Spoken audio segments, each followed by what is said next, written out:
Marcos, unang kabanata. Ang pasimula ng Ebanghelyo ni Hesukristo, ang anak ng Diyos. Ayon sa pagkasulat kay Isayas na propeta, narito, sinusugo ko ang aking sugo sa unahan ng iyong muka, na maghahanda ng iyong daan, ang tinig ng isang sumisigaw sa ilang. Ihanda ninyo ang daan ng Panginoon, tuwirin ninyo ang kanyang mga landas. Dumating si Juan na nagbabautismo sa ilang at ipinangaral ang bautismo ng pagsisisi sa ikapagpapatawad ng mga kasalanan. At nilalabas siya ng buong lupain ng Judea at nilang lahat ng mga taga-Jerusalem. At sila'y binabautismohan niya sa ilog ng Jordan na nangagpapahayag ng kanilang mga kasalanan. At si Juan ay nananamit ng balahibo ng kamelyo at may isang pamigkis na katad sa palibot ng kanyang baywang at kumakain ng mga balang at pulot-pukyutan. At siya'y nangangaral na nagsasabi, sumusunod sa hulihan ko ang lalong makapangyarihan kaysa akin. Hindi ako karapat-dapat yumukod at kumalag ng tali ng kanyang mga pangyapak. Binabautismuhan ko kayo sa tubig, datapwat kayo'y babautismuhan niya sa Espiritu Santo. At nangyari ng mga araw na yaon na nanggaling si Jesus sa Nazaret ng Galilea, at siya'y binautismuhan ni Juan sa Jordan. At karakarakang pag-ahon sa tubig ay nakita niyang biglang nangabuksan ang mga langit at ang Espiritu na tulad sa isang kalapati na bumababa sa kanya. At may isang tinig na nagmula sa langit, ikaw ang sinisinta kong anak.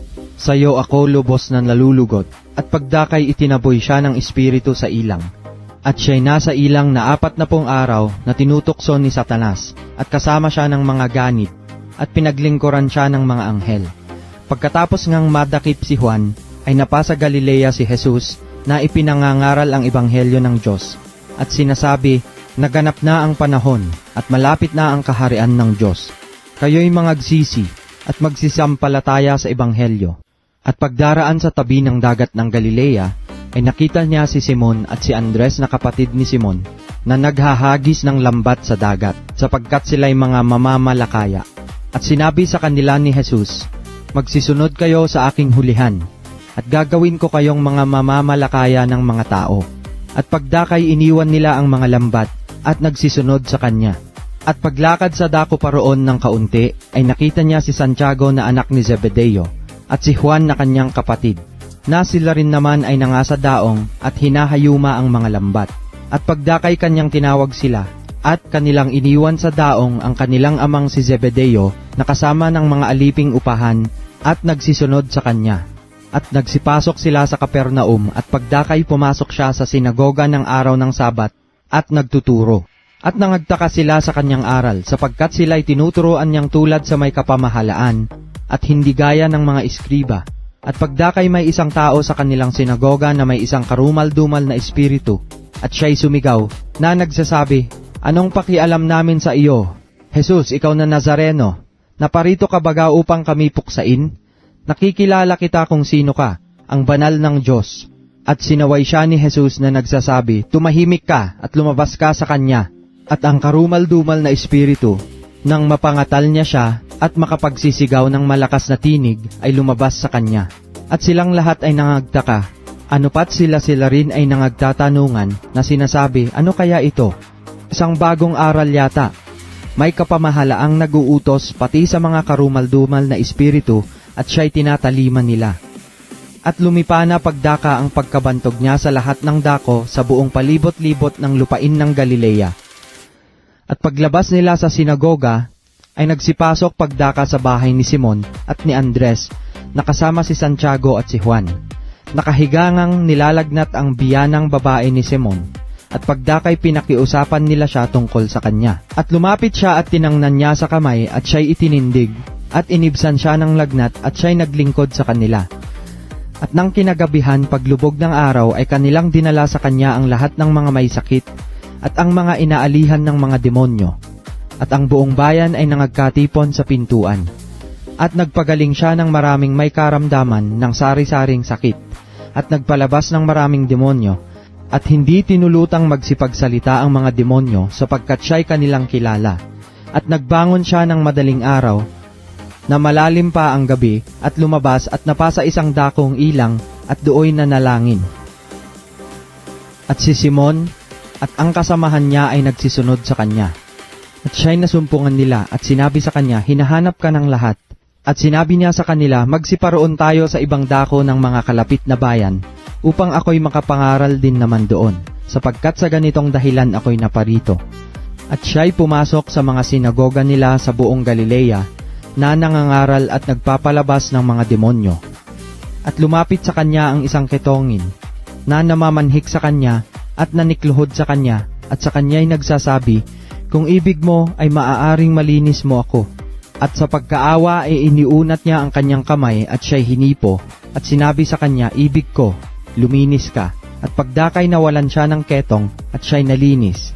At siya'y kanyang pinagbili ng mahigpit, at pinaalis siya pagdaka. At sinabi sa kanya, ingatan mong huwag mong sabihin sa kanino mang tao ang anuman, kundi yumaon ka at pakita ka sa saserdote, at maghandog ka sa pagkalinis sa iyo ng mga bagay na ipinag-utos ni Moises, na bilang isang patotoo sa kanila.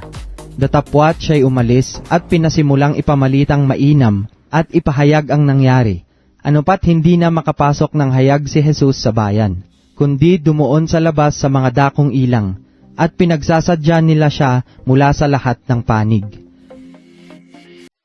Ikalawang kabanata. At nang siya'y pumasok uli sa Kapernaum, pagkaraan ng ilang araw, ay nahayag na siya'y nasa bahay. At maraming nagkatipon, ano pat hindi na magkasya kahit sa pintuan man. At sa kanila'y sinaysay niya ang salita. At sila'y nagsidating na may dalang isang lalaking lumpo sa kanya, na usong ng 4. At nang hindi sila mga kalapit sa kanya dahil sa karamihan, ay kanilang binakbak ang bubungan ng kanyang kinaroroonan. At nang yaoy kanilang masira, ay inihugos sila ang higaang kinahihigan ng lumpo. At pagkakita ni Jesus sa kanilang pananampalataya ay sinabi sa lumpo, anak, ipinatatawad ang iyong mga kasalanan. Ngunit mayroon doong nangakaupong ilan sa mga eskriba, at nangagbubulay-bulay sa kanilang mga puso. Bakit nagsasalita ang taong ito ng ganito? Siya'y namumusong. Sino ang makapagpapatawad ng mga kasalanan kundi isa, ang Diyos lamang? At pagkaunawa ni Jesus sa kanyang espiritu na sila'y nangagbubulay-bulay sa kanilang sarili, pagdakay sinabi sa kanila, bakit binubulay-bulay ninyo ang mga bagay na ito sa inyong mga puso? Alin baga ang lalong magaang sabihin sa lumpo, ipinatatawad ang iyong mga kasalanan? O sabihin magtindig ka at buhatin mo ang iyong higaan at lumakad ka? Datapwat upang maalaman ninyo na ang anak ng tao ay may kapamahalaan sa lupa na magpatawad ng mga kasalanan. Sinabi niya sa lumpo, sa iyo ko sinasabi, magtindig ka, buhatin mo ang iyong higaan at umuwi ka sa bahay mo. At nagtindig siya at pagdakay binuhat ang higaan at yumaon sa harap nilang lahat. Ano pat nangagtaka silang lahat at niluwalhati nila ang Diyos na nangagsabi, kailan may hindi tayo nakakita ng ganito. At muling lumabas at naparoon siya sa tabi ng dagat at lumapit sa kanya ang buong karamihan at sila'y kanyang tinuruan. At sa kanyang pagdaraan ay nakita niya si Levi na anak ni Alfeo na nakaupo sa paningilan ng buwis. At sinabi niya sa kanya, sumunod ka sa akin. At nagtindig siya at sumunod sa kanya. At nangyari na siya'y nakaupo sa pagkain sa kanyang bahay. At maraming maniningil ng buwis at mga makasalanang nagsiupong kasalo ni Jesus at ng kanyang mga alagad, sapagkat sila'y marami at sila'y nagsisunod sa kanya. At nang makita ng mga eskriba at mga Fariseo na siya'y kumakaing kasalo ng mga makasalanan at ng mga maniningil ng buwis, ay nagsipagsabi sa kanyang mga alagad, ano ito na siya'y kumakain at umiinom na kasalo ng mga maniningil ng buwis at ng mga makasalanan? At nang ito'y marinig ni Jesus, ay sinabi niya sa kanila, hindi nangangailangan ng manggagamot ang mga walang sakit, kundi ang mga may sakit. Hindi ako naparito upang tumawag ng mga matuwid, kundi ng mga makasalanan. At nangag-aayuno ang mga alagad ni Juan at ang mga Fariseo, at sila'y nagsilapit at sinabi sa kanya, bakit nangag-aayuno ang mga alagad ni Juan at ang mga alagad ng mga Fariseo, datapwat hindi nangag-aayuno ang iyong mga alagad? At sinabi sa kanila ni Jesus, mangyayari bagang mangag-ayuno ang mga abay sa kasalan, samantalang ang kasintahang lalaki ay sumasa kanila? Samantalang ang kasintahang lalaki ay sumasa kanila, ay hindi sila mga kapag-aayuno. Datapwat darating ang mga araw na aalisin sa kanila ang kasintahang lalaki, at kung magkagayoy mangag-aayuno sila sa araw na yaon. Walang taong nagtatagpi ng matibay na kayo sa damit na luma. Sa ibang paraan, ang itinagpi ay binabatak ang tinagpian, sa makatuwid bagay ang bago sa luma, at lalong lumalala ang punit.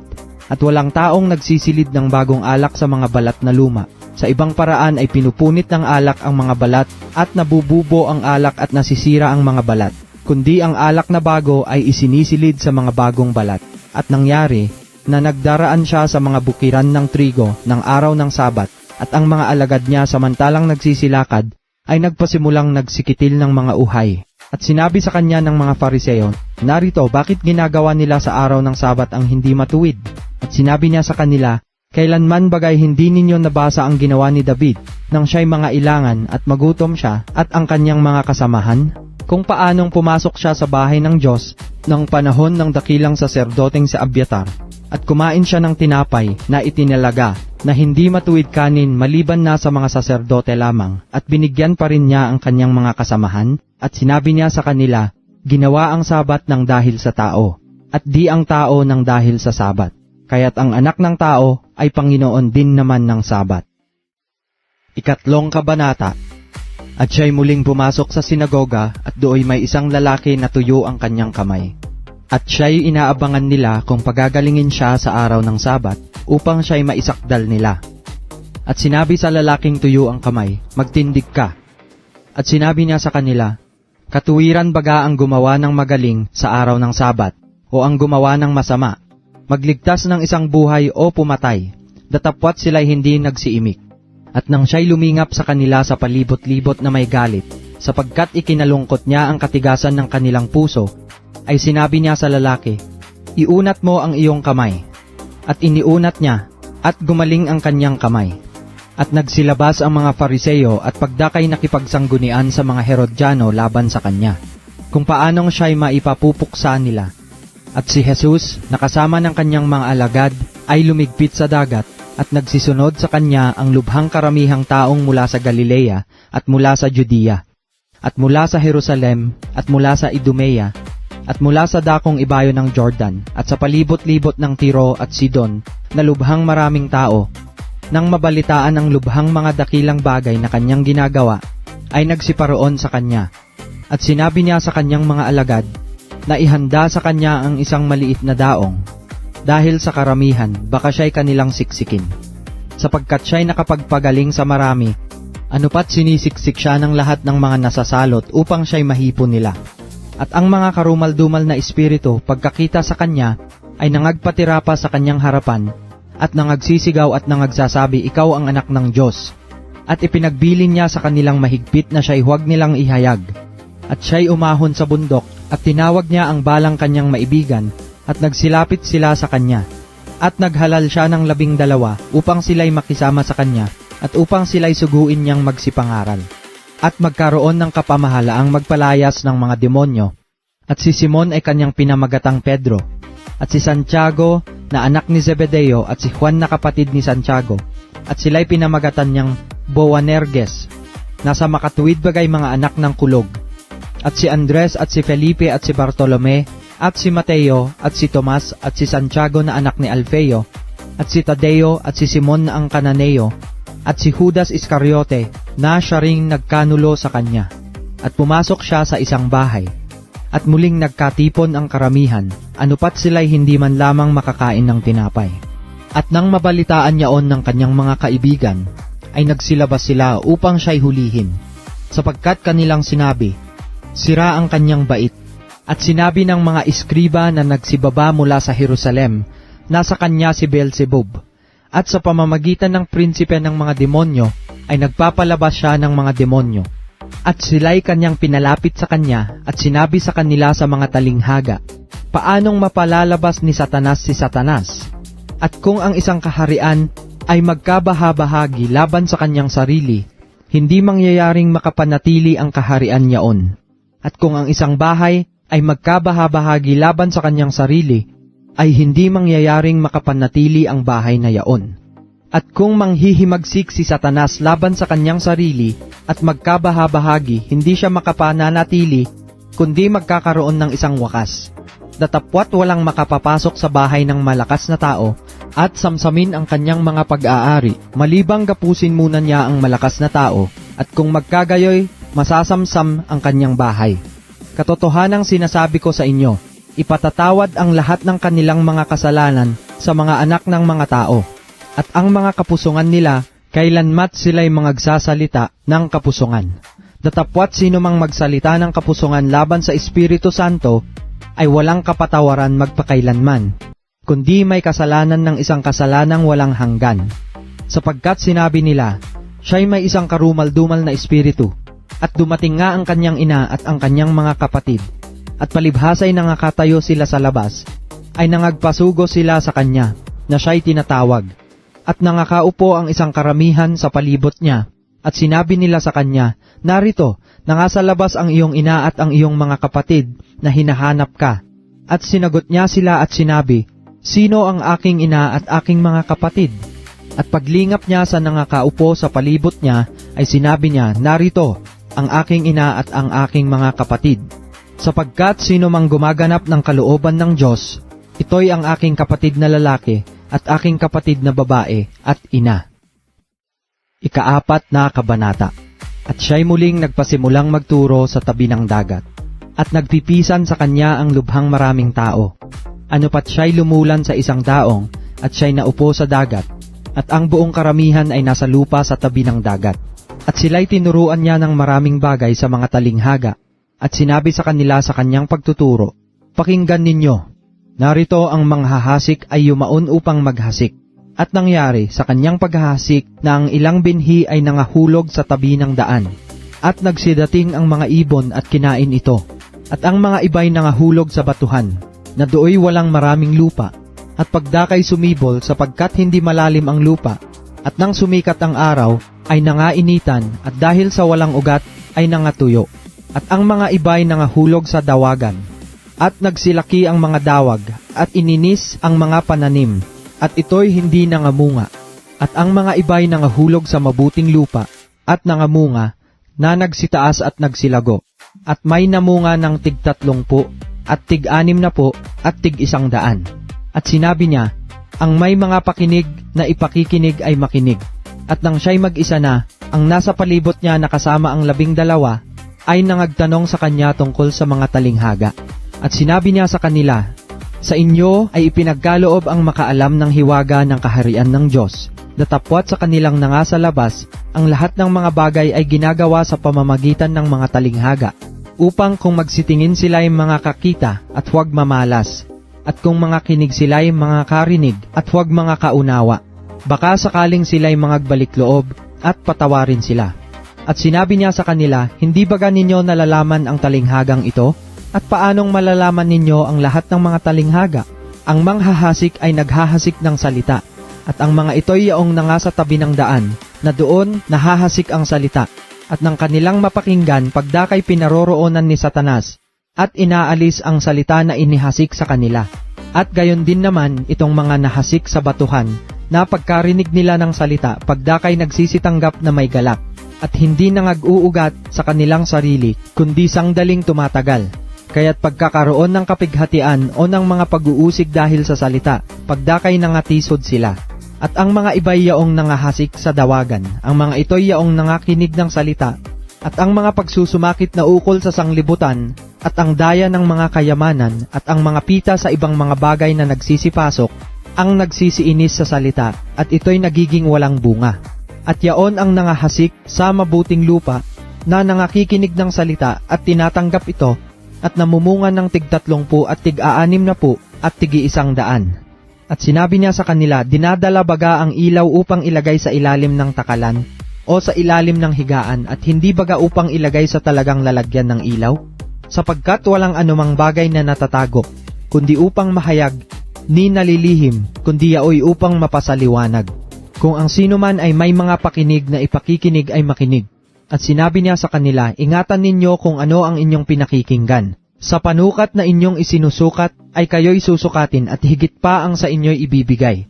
Sapagkat ang mayroon ay bibigyan pa at ang wala pati ng nasa kanya ay aalisin pa sa kanya. At sinabi niya, ganyan ang kaharian ng Diyos, na gaya ng isang taong naghahasik ng binhi sa lupa, at natutulog at nagbabangon sa gabi at araw.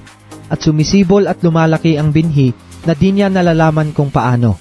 Sa kanyang sarili ay nagbubunga ang lupa, una-unay usbong, saka uhay, pagkatapos ay butil na humihitik sa uhay. Datapwat pagkahinog na ang bunga, ay ginagamit agad ang panggapas, sapagkat dumating na ang pag-aani. At kanyang sinabi, sa ano natin itutulad ang kaharian ng Diyos? O sa anong talinghaga isasaysay natin ito? Ito'y tulad sa butil ng binhi ng mustasa, na pagkahasik sa lupa, bagamat siya'y lalong pinakamaliit sa lahat ng mga binhi na nanga sa lupa, gayon may pagkatanim, ay tumataas at lumalaki ng higit kaysa lahat ng mga gulay, at nagsasanga ng malalabay. Ano pat ang mga ibon sa langit ay mga kasisilong sa kanyang lilim. At sa pamamagitan ng gayong maraming talinghaga, ay sinaysay niya sa kanila ang salita, ayon sa makakaya ng kanilang pakinig.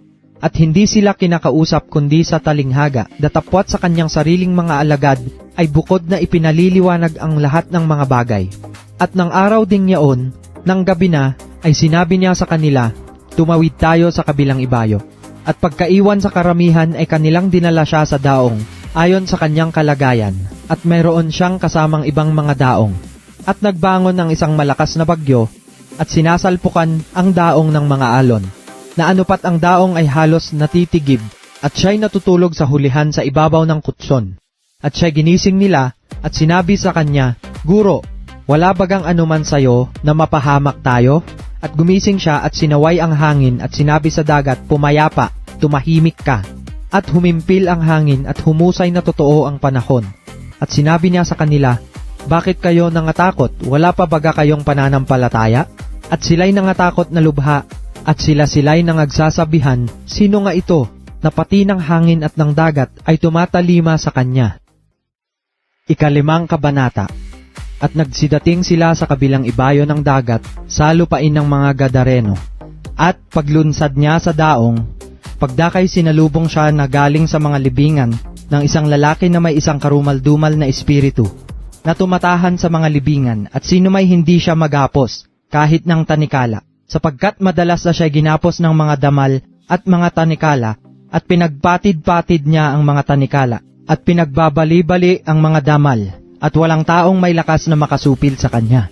At palaging sa gabit araw ay nagsisisigaw sa mga libingan at sa mga kabundukan, at sinusugatan ang sarili ng mga bato.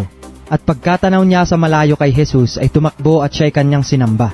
At nagsisisigaw ng malakas sa tinig na kanyang sinabi, ano ang pakialam ko sa iyo, Jesus, ikaw na anak ng Diyos na kataas-taasan? Kita'y pinamamanhikan alang-alang sa Diyos na wag mo akong pahirapan. Sapagkat sinabi niya sa kanya, lumabas ka sa taong ito, ikaw na karumal-dumal na espiritu. At tinanong niya siya, ano ang pangalan mo? At sinabi niya sa kanya, Pulutong ang pangalan ko, sapagkat marami kami. At ipinamamanhik na mainam sa kanya na wag silang palayasin sa lupaing yaon. At sa libis ng bundok na yaon ay may isang malaking kawan ng mga baboy na nagsisipanginain. At nangamanhik sila sa kanya na nagsisipagsabi, paparoonin mo kami sa mga baboy upang kami ay magsipasok sa kanila. At ipinahintulot niya sa kanila, at ang mga karumal-dumal na espiritu ay nangagsilabas at nangagsipasok sa mga baboy, at ang kawan ay napadaluhong sa bangin hanggang sa dagat, na sila'y may mga 2,000 at sila'y nangalunod sa dagat. At nagsitakas ang mga tagapag-alaga ng mga yaon, at ibinalita sa bayan, at sa mga bukid, at nagsiparoon ang mga tao upang makita kung ano ang nangyari. At nagsiparoon sila kay Jesus, at nakita nila ang inalihan ng mga demonyo na nakaupo, nakapanamit at matino ang kanyang pag-iisip. Sa makatwid bagay siyang nagkaroon ng isang pulutong, at sila'y nangatakot. At sinabi sa kanila, nang nangakakita kung paanong pagkapangyari sa inalihan ng mga demonyo at tungkol sa mga baboy. At sila'y nangapagsimulang magsipamanhik sa kanya na siya'y umalis sa kanilang mga hangganan. At habang lumululan siya sa daong, ay ipinamanhik sa kanya ng inalihan ng mga demonyo na siya'y ipagsama niya.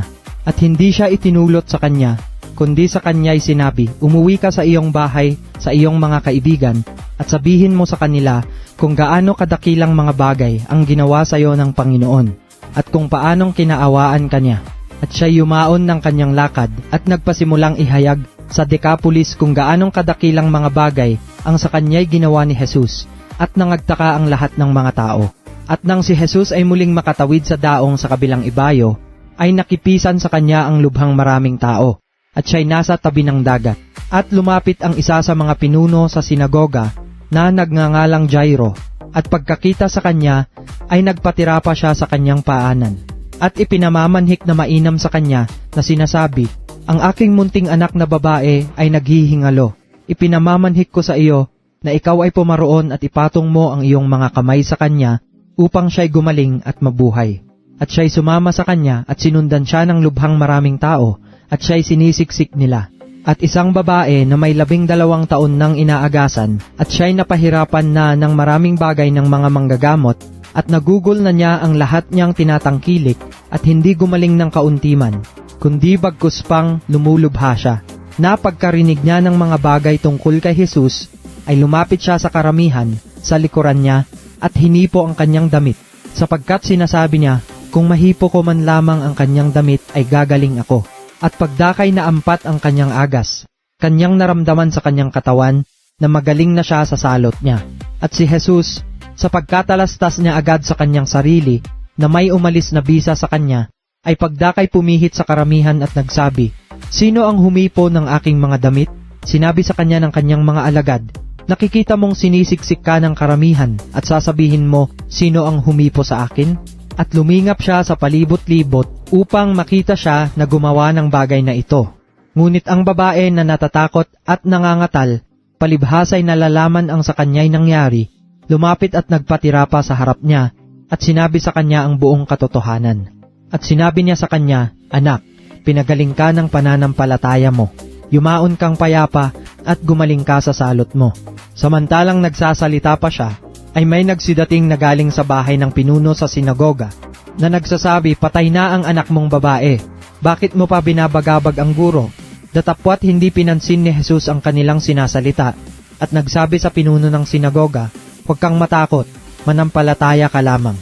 At hindi niya ipinahintulot na sino may makasunod sa kanya, liban kay Pedro at kay Santiago, at kay Juan na kapatid ni Santiago.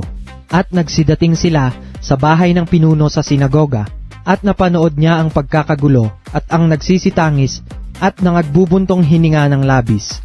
At pagkapasok niya ay kanyang sinabi sa kanila, "Bakit kayo'y nangagkakagulo at nagsisitangis? Hindi patay ang bata kundi natutulog." At tinatawanan nila siya na nililibak. Datapwat, nang mapalabas na niya ang lahat ay isinama niya ang ama ng bata at ang ina nito at ang kanyang mga kasamahan at pumasok sa kinaroroonan ng bata. At pagkahawak niya sa kamay ng bata ay sinabi niya sa kanya, "Talitha kumi," na kung liliwanagin ay, "Dalaga, sinasabi ko sa iyo, magbangon ka." At pagdakay nagbangon ang dalaga at lumakad, sapagkat siya'y may 12 taon na. At pagdakay nangagtaka silang lubha. At ipinagbilin niya sa kanilang mahigpit, na sino man ay huwag makaalam nito, at kanyang ipinag-utos na siya'y bigyan ng pagkain. Ika-6 na kabanata.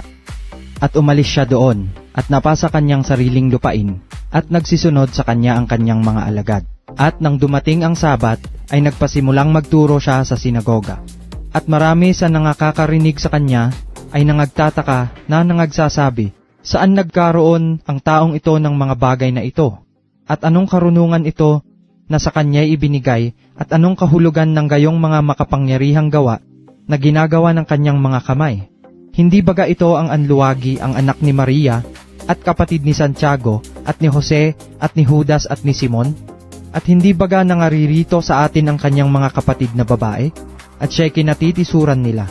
At sinabi sa kanila ni Jesus, "Walang propetang di may kapurihan, liban sa kanyang sariling lupain, at sa gitna ng kanyang sariling mga kamag-anak, at sa kanyang sariling bahay. At hindi siya nakagawa doon ng anumang makapangyarihang gawa, liban sa ipinatong niya ang kanyang mga kamay sa ilang mga may sakit, at pinagaling sila.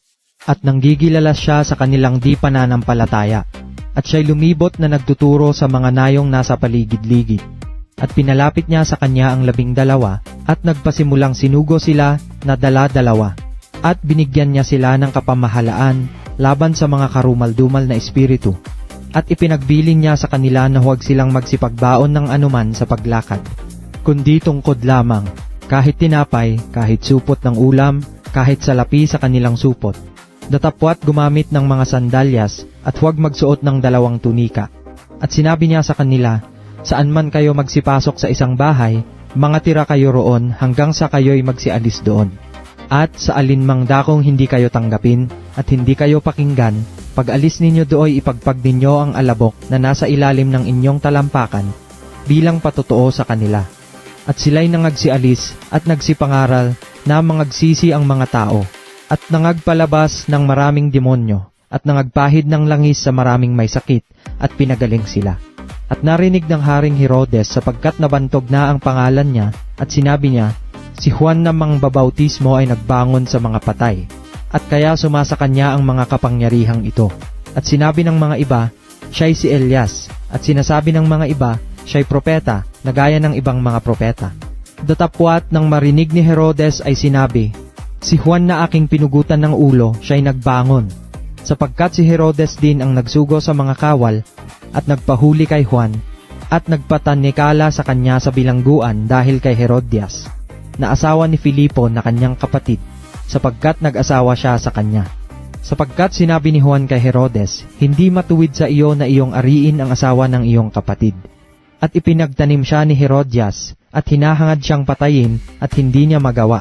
Sapagkat natatakot si Herodes kay Juan palibhasay nalalamang siya'y lalaking matuwid at banal, at siya'y ipinagsanggalang niya.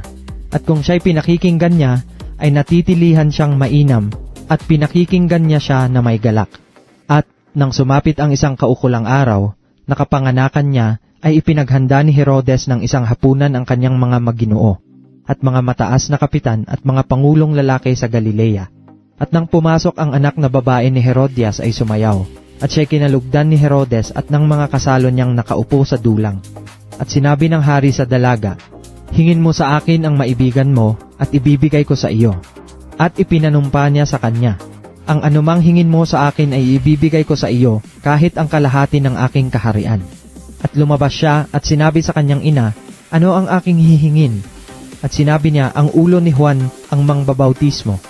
At pagdakay pumasok siyang dali-dali sa kinaroroonan ng hari at humingi, na sinasabi, ibig ko na ngayon din ang ibigay mo sa akin na nasa isang pinggan ang ulo ni Juan Bautista.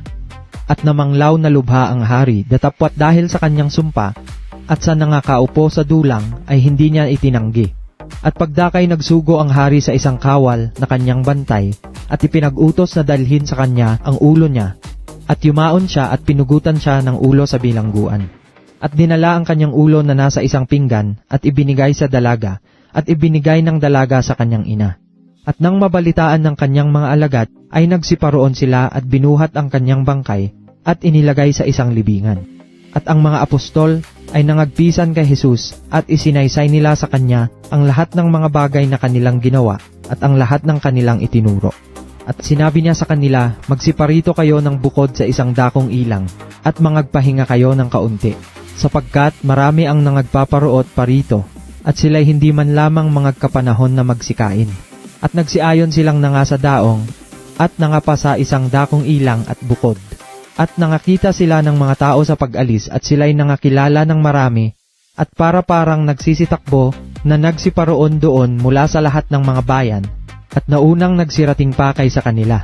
At lumabas siya at nakita ang lubhang maraming tao, at nahabag siya sa kanila sapagkat sila'y gaya ng mga tupa na walang pastor, at siya nagpasimulang tinuruan sila ng maraming bagay. At nang gumabi na, ay nagsilapit sa kanya ang kanyang mga alagad, at nangagsabi, ilang ang dakong ito at gumagabi na.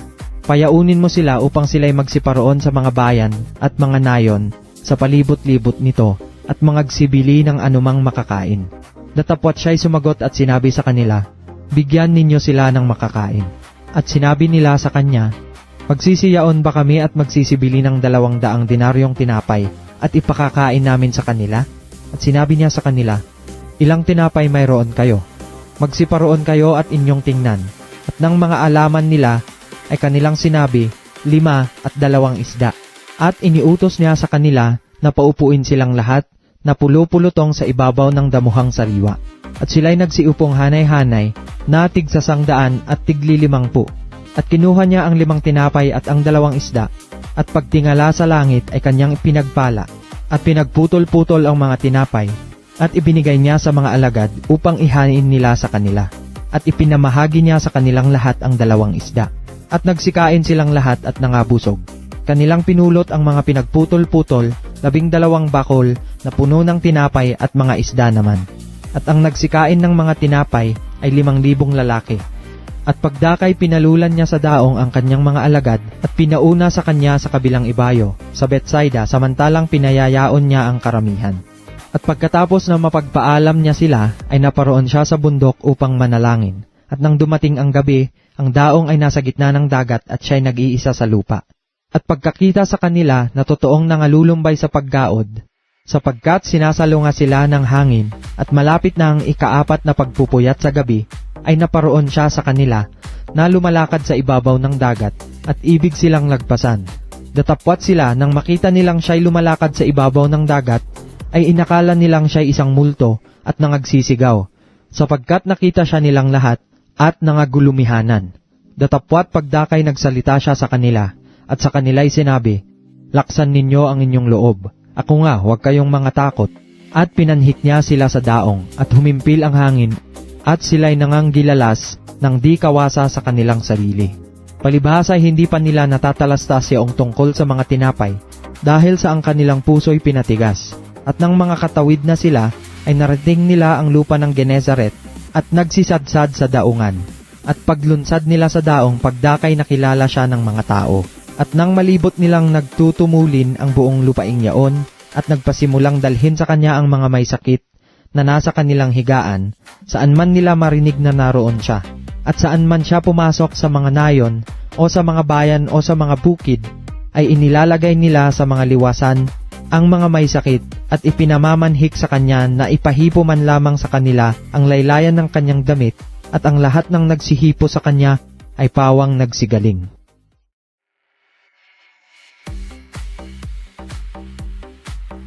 Ikapitong kabanata.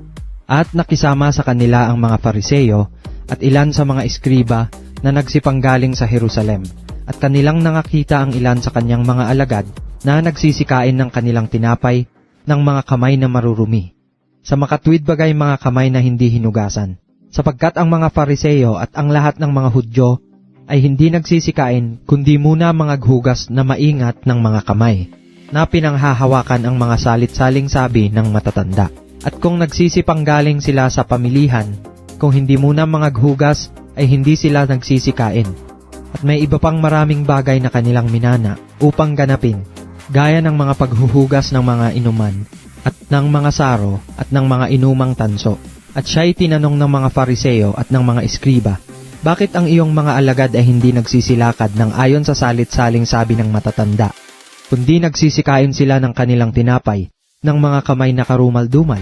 At sinabi niya sa kanila, "Mabuti ang pagkahula ni Isaias tungkol sa inyong mga mapagpaimbabaw, ayon sa nasusulat, ang bayang ito'y iginagalang ako ng kanyang mga labi, datapwat ang kanilang puso ay malayo sa akin. Datapwat walang kabuluhan ang pagsamba nila sa akin, na nagtuturo ng kanilang pinakaaral ng mga utos ng mga tao. Nilisan ninyo ang utos ng Diyos at inyong pinanghahawakan ang salit-saling sabi ng mga tao." At sinabi niya sa kanila, "Totoong itinatakwil ninyo ang utos ng Diyos, upang mga ganap ninyo ang inyong mga salit-saling sabi. Sapagkat sinabi ni Moises, igalang mo ang iyong ama at ang iyong ina. At ang manungayaw sa ama o sa ina, ay mamatay siyang walang pagsalat. Datapwat sinasabi ninyo, kung sabihin ng isang tao sa kanyang ama o sa kanyang ina, yaong mangyayaring pakinabangan mo sa akin ay korban, sa makatwid bagay hain sa Diyos. Hindi na ninyo siya pinabayaang gumawa ng anuman na ukol sa kanyang ama o sa kanyang ina, na niwawalang kabuluhan ang salita ng Diyos ng inyong salit-saling sabi na inyong itinuro, at nagsisigawa kayo ng iba pang maraming bagay na kawangis nito." At muling pinalapit niya sa kanya ang karamihan at sinabi sa kanila, "Pakinggan ninyong lahat ako at inyong unawain. Walang anumang nasa labas ng katawan ng tao na pagpasok sa kanya ay makakahawa sa kanya. Datapwat ang mga bagay na nagsisilabas sa tao, yaon ang nangakakahawa sa tao. Kung ang sino man ay may pakinig, na ipakikinig ay makinig." At nang pumasok siya sa bahay na mula sa karamihan, ay itinanong sa kanya ng kanyang mga alagad ang talinghaga. At sinabi niya sa kanila, "Kayo baga naman ay wala ring pag-iisip? Hindi pa baga ninyo nalalaman na anumang nasa labas na pumapasok sa tao ay hindi nakakahawa sa kanya, sapagkat hindi pumapasok sa kanyang puso, kundi sa kanyang tiyan, at lumalabas sa dakong daanan ng dumi? Sa salitang ito'y nililinis na ang lahat ng pagkain."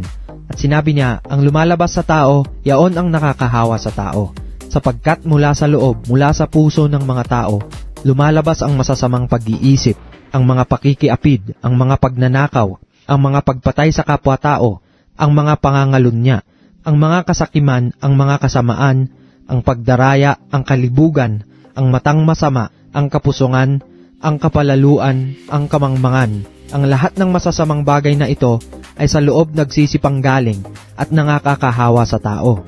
At nagtindig siya doon at napasa mga hangganan ng Tiro at ng Sidon. At pumasok siya sa isang bahay at ibig niya na sinumang tao'y huwag sanang makaalam. At hindi siya nakapagtago. Ngunit ang isang babae na ang kanyang munting anak na babae ay may isang karumal-dumal na espiritu, pagdakay ng mabalitaan siya, ay lumapit at nagpatira pa sa kanyang paanan. Ang babae nga ay isang Griega, isang Sirofenisa ayon sa lahi. At ipinamamanhik niya sa kanya na palabasin sa kanyang anak ang demonyo, at sinabi niya sa kanya, "Pabayaan mo munang mga busog ang mga anak, sapagkat hindi marapat na kunin ang tinapay ng mga anak at itapon sa mga aso." Datapwat siya'y sumagot at sinabi sa kanya, "Oo, Panginoon, kahit ang mga aso sa ilalim ng dulang ay nagsisikain ng mga mumo ng mga anak."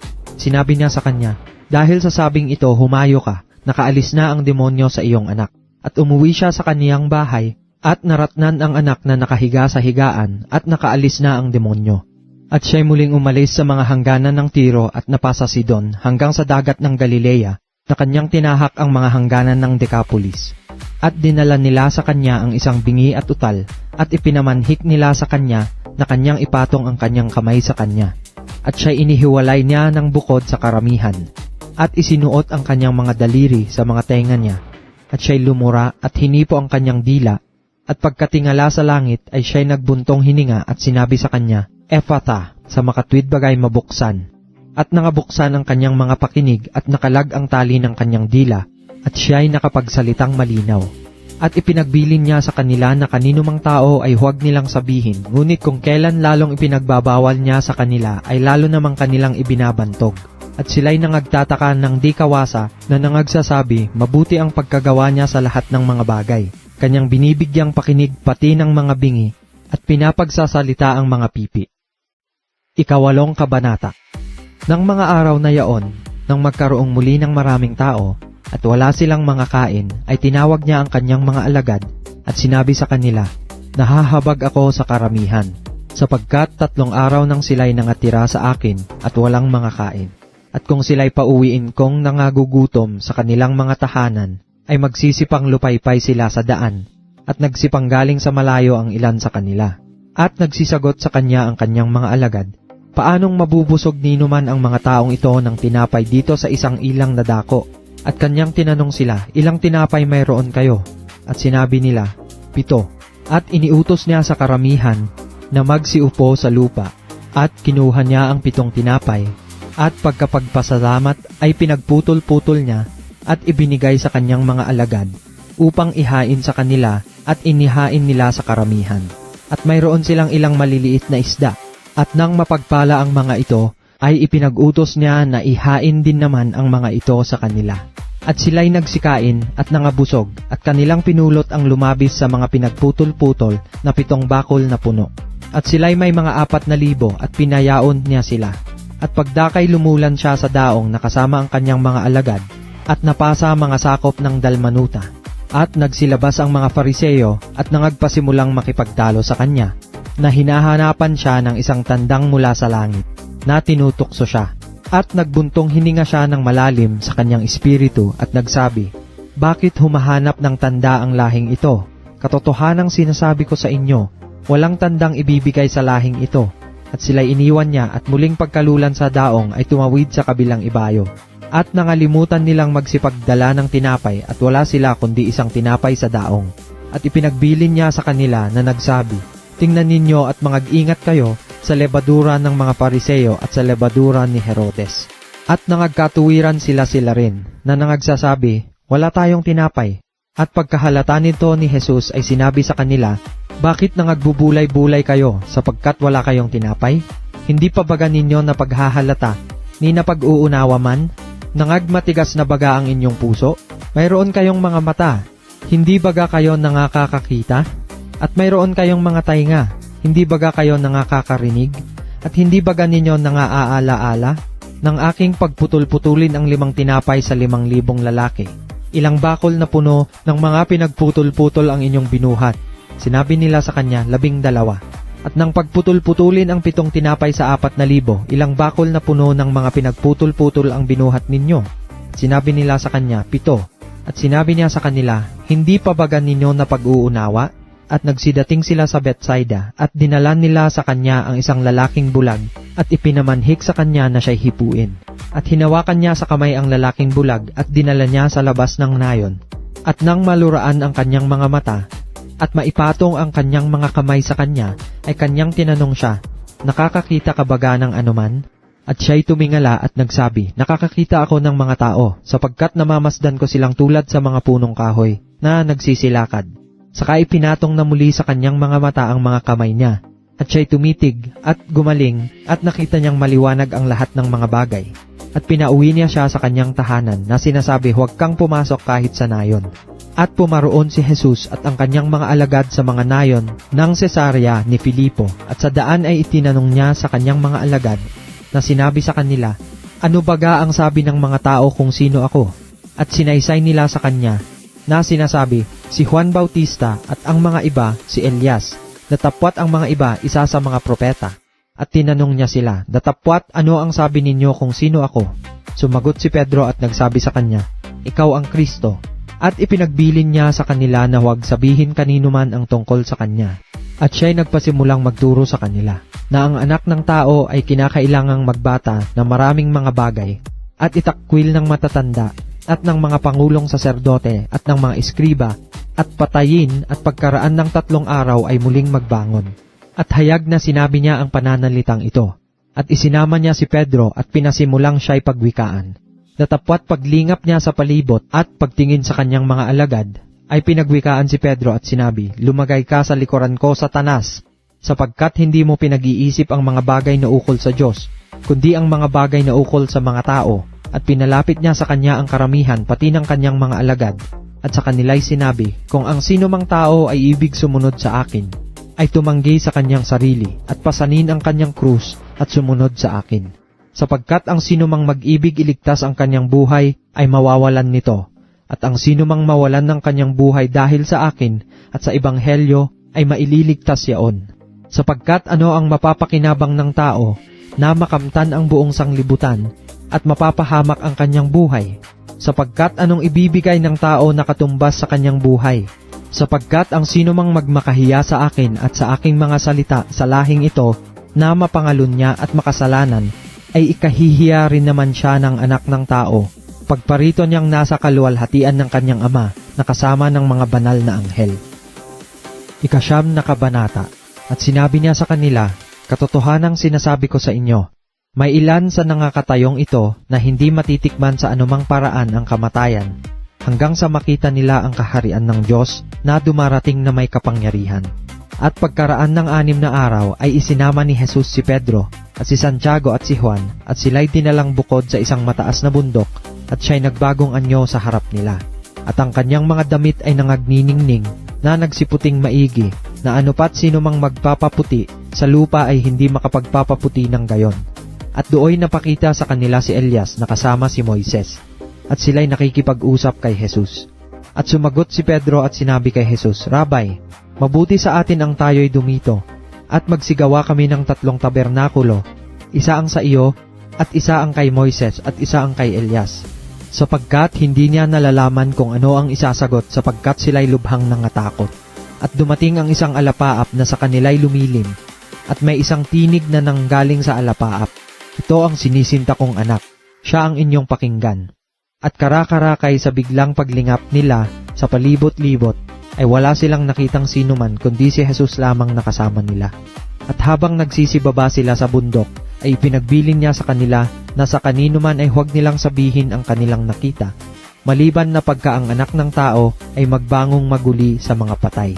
At kanilang iningatan ang pananalitang ito, na nangagtatanungan sila kung ano ang kahulugan ng pagbabangong maguli sa mga patay. At tinanong nila siya na sinasabi, bakit sinasabi ng mga eskriba na kinakailangang pumarito muna si Elias? At sinabi niya sa kanila, katotohanang si Elias ay pariritong mauna, at isasauli sa dati ang lahat ng mga bagay, at paanong nasusulat ang tungkol sa anak ng tao na siya'y maghihirap ng maraming bagay at pawalang halaga. Datapwat sinasabi ko sa inyo na naparito na si Elias at ginawa din naman nila sa kanya ang anumang kanilang inibig, ayon sa nasusulat tungkol sa kanya. At pagdating nila sa mga alagad ay nakita nilang nasa kanilang palibot-libot ang lubhang maraming mga tao, at ang mga eskriba ay nangakikipagtalo sa kanila. At pagdakay ang buong karamihan pagkakita nila sa kanya ay nangagtakang mainam at tinakbo siya na siya'y binati. At tinanong niya sila, ano ang ipinagkikipagtalo ninyo sa kanila? At isa sa karamihan ay sumagot sa kanya, Guro, dinala ko sa iyo ang aking anak na lalaki na may isang espiritong pipi. At saan man siya alihan nito ay ibinubuwal siya at nagbububula ang kanyang bibig at nagngangalit ang mga ngipin at unti-unting natutuyo. At sinabi ko sa iyong mga alagad na siya'y palabasin at hindi nila magawa. At sumagot siya sa kanila at nagsabi, O lahing walang pananampalataya, hanggang kailan makikisama ako sa inyo? Hanggang kailan titiisin ko kayo? Dalhin ninyo siya rito sa akin. At dinala nila siya sa kanya. At pagkakita niya sa kanya, ay pagdakay pinapangatal siyang lubha ng espiritu at siya'y nalugmok sa lupa at nagpagulong-gulong na bumubula ang kanyang bibig. At tinanong niya ang kanyang ama, kailan pang panahon nangyayari sa kanya ito? At sinabi niya, mula sa pagkabata, at madalas na siya'y inihahagi sa apoy at sa tubig upang siya'y patayin. Datapwat kung mayroon kang magagawang anumang bagay, ay maawa ka sa amin at tulungan mo kami. Sinabi sa kanya ni Jesus, kung kaya mo, ang lahat ng mga bagay ay may pangyayari sa kanya na nananampalataya. Pagdakay sumigaw ang ama ng bata at sinabi, nananampalataya ako. Tulungan mo ang kakulangan ko ng pananampalataya. At nang makita ni Jesus na dumaragsang tumatakbo ang karamihan, ay pinagwikaan niya ang karumaldumal na espiritu na sinasabi sa kanya, Ikaw bingi at piping espiritu, iniuutos ko sa iyo na lumabas ka sa kanya at huwag ka nang pumasok na muli sa kanya.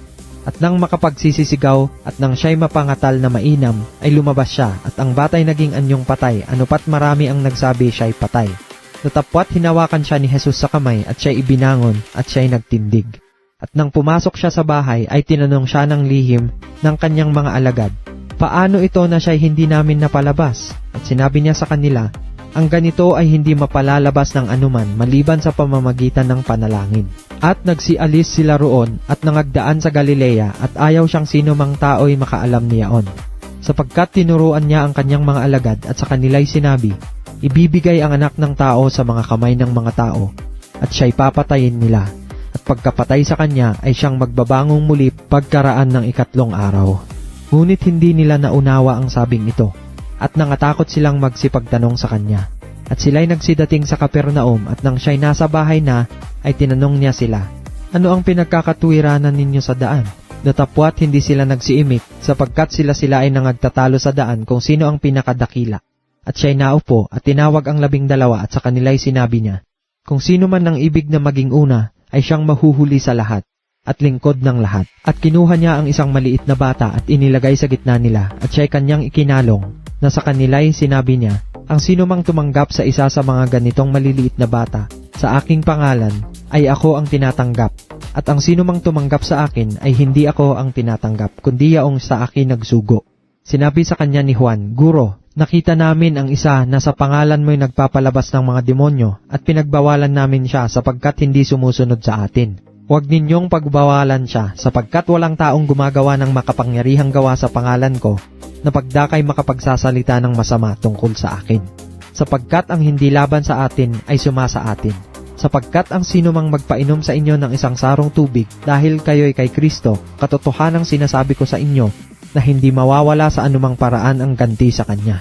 At ang sino mang magbigay ng ikatitisod sa maliliit na ito na sumasampalataya sa akin ay mabuti pa sa kanya kung bitinan ang kanyang leeg ng isang malaking gilingang bato at siya'y ibulid sa dagat. At kung ang kamay mo ay makapagpapatisod sa iyo ay putulin mo.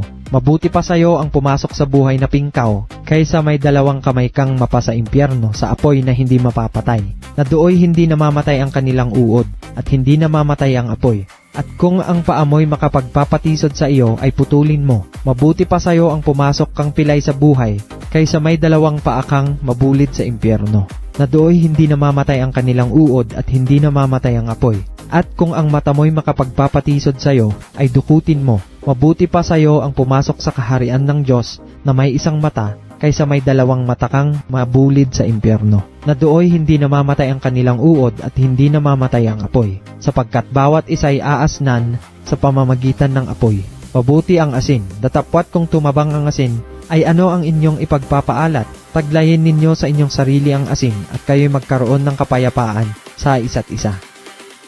10 kabanata. At siya'y umalis doon, at pumasok sa mga hangganan ng Judea, at sa dako paroon ng Jordan. At ang mga karamihan ay muling nakipisan sa kanya, at ayon sa kanyang kinaugalian, ay muling tinuruan niya sila. At nagsilapit sa kanya ang mga Fariseo at siya'y tinanong, matuwid baga sa lalaki na ihiwalay ang kanyang asawa, na siya'y tinutukso? At sumagot siya at sa kanila'y sinabi, ano ang iniutos sa inyo ni Moises? At sinabi nila, ipinahintulot ni Moises na ilagda ang kasulatan sa paghihiwalay, at ihiwalay siya. Datapwat sinabi sa kanila ni Jesus, dahil sa katigasan ng inyong puso ay inilagda niya ang utos na ito. Ngunit buhat ng pasimula ng paglalang, lalaki at babaeng ginawa niya sila. Dahil dito'y iiwan ng lalaki ang kanyang ama at ina, at makikisama sa kanyang asawa. At ang dalawa ay magiging isang laman, kaya hindi na sila dalawa, kundi isang laman. Ang pinapagsama nga ng Diyos ay huwag papaghiwalayin ng tao. At sa bahay ay muling tinanong siya ng mga alagad tungkol sa bagay na ito. At sinabi niya sa kanila, ang sino mang lalaki na ihiwalay ang kanyang asawa at mag-asawa sa iba ay nagkakasala ng pangangalun niya laban sa unang asawa. At kung ihiwalay ng babae ang kanyang asawa at mag-asawa sa iba ay nagkakasala siya ng pangangalun niya.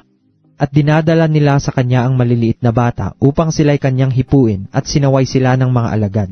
Datapwat nang ito'y makita ni Jesus ay nagdalang galit siya at sinabi sa kanila, pabayaan ninyong magsilapit sa akin ang maliliit na bata.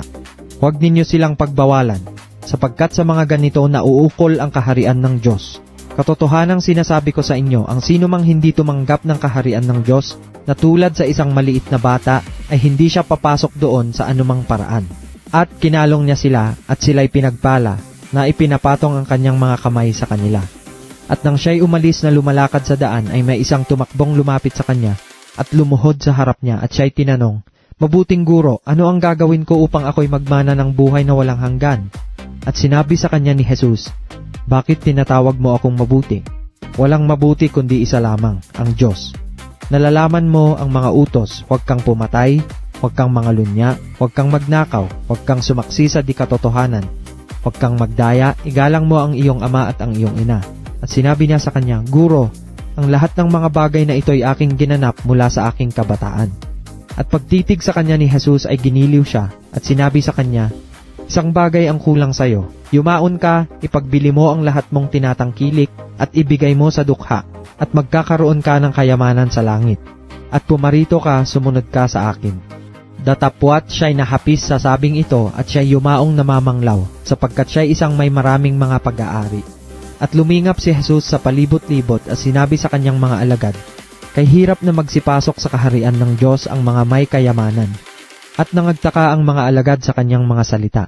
Datapwat si Jesus ay muling sumagot at nagsabi sa kanila, mga anak, kay hirap na magsipasok sa kaharian ng Diyos ang mga magsisiasa sa mga kayamanan.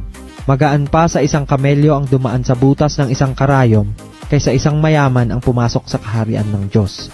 At sila'y nangagtatakang lubha na sinasabi sa kanya, sino nga kaya ang makaliligtas? Pagtingin ni Jesus sa kanila ay nagsabi, hindi maaari ito sa mga tao, datapwat hindi gayon sa Diyos, sapagkat ang lahat ng mga bagay ay may pangyayari sa Diyos. Si Pedro ay nagpasimulang magsabi sa kanya, narito, iniwan namin ang lahat at nagsisunod sa iyo. Sinabi ni Jesus, katotohanang sinasabi ko sa inyo, walang taong nag-iwan ng bahay o mga kapatid na lalaki o mga kapatid na babae, o ina o ama, o mga anak o mga lupa dahil sa akin at dahil sa ebanghelyo na hindi siya tatanggap ng tig-100 ngayon sa panahong ito ng mga bahay at mga kapatid na lalaki at mga kapatid na babae at mga ina at mga anak at mga lupa kalakip ng mga pag-uusig at sa sanglibutang darating ay nang walang hanggang buhay.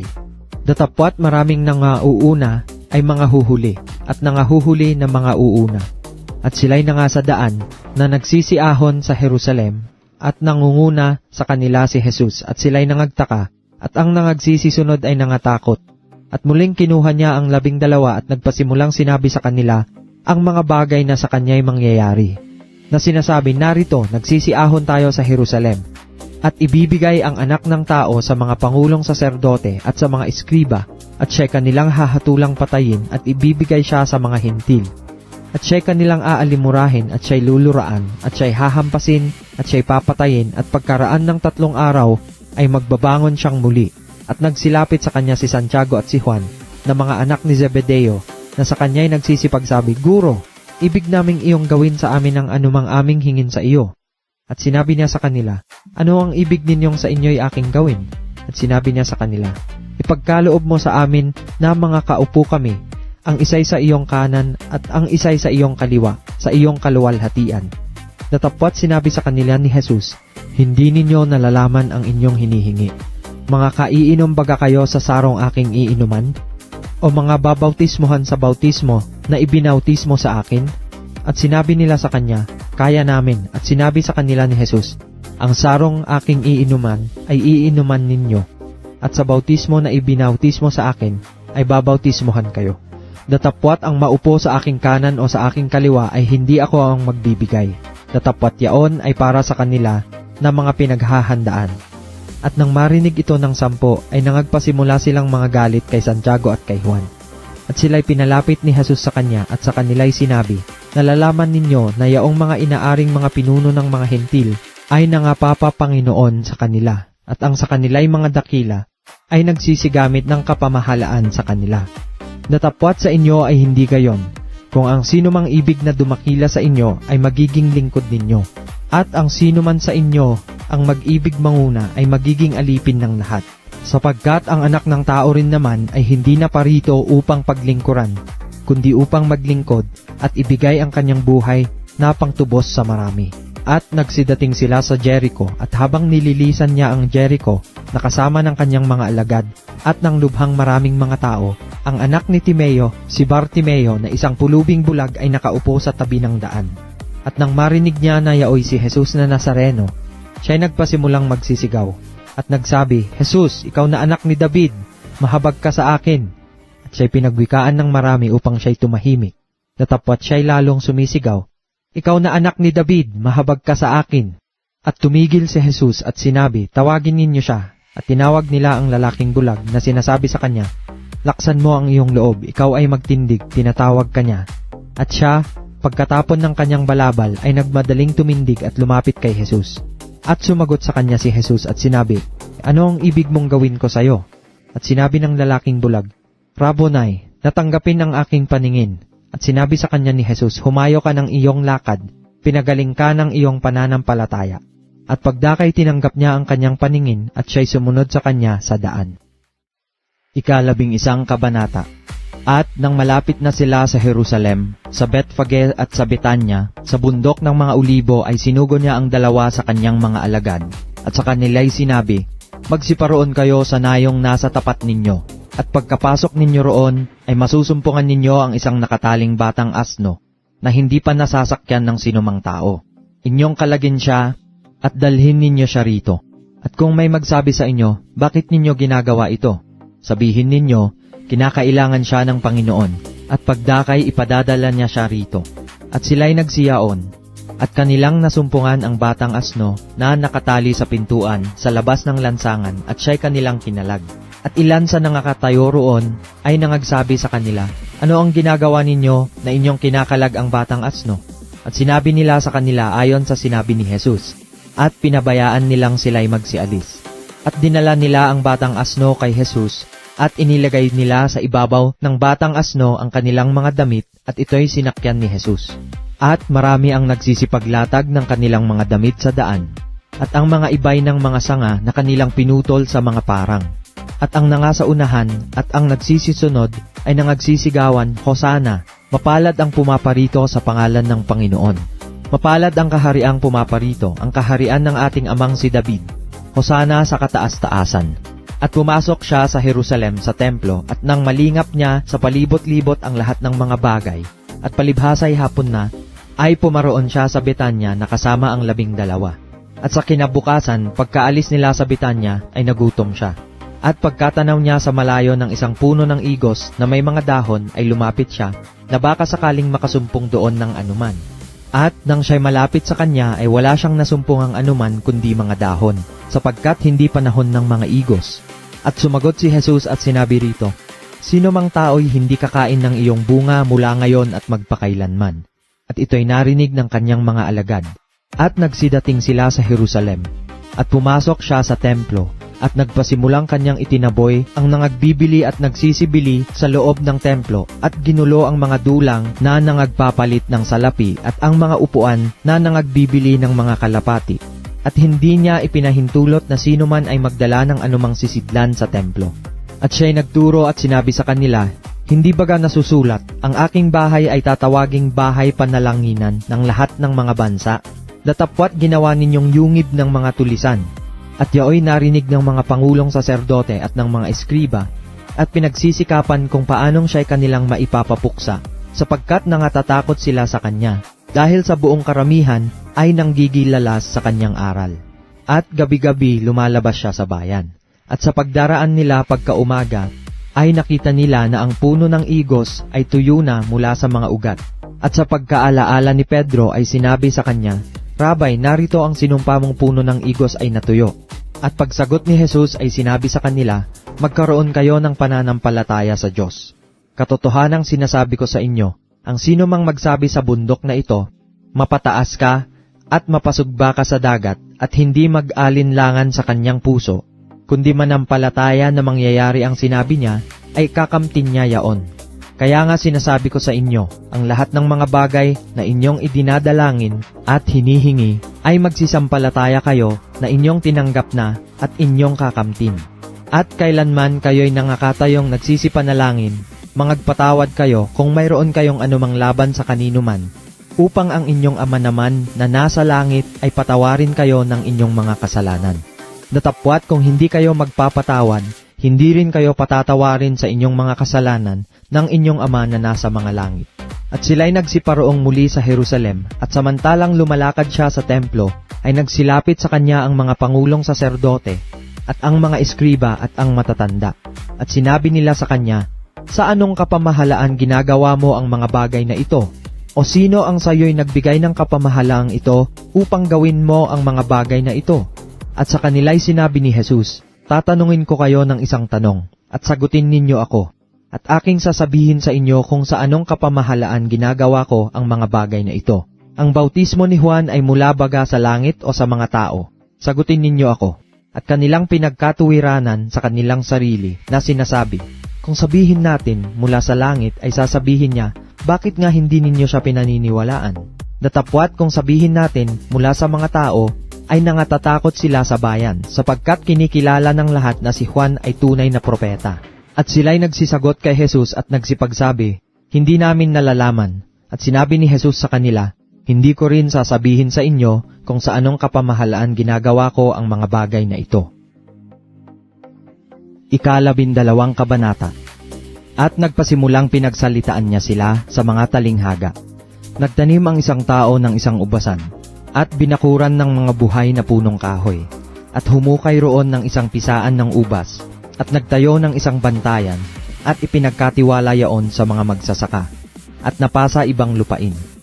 At sa kapanahunan ay nagsugo siya ng isang alipin sa mga magsasaka, upang tanggapin niya sa mga magsasaka ang mga bunga ng ubasan.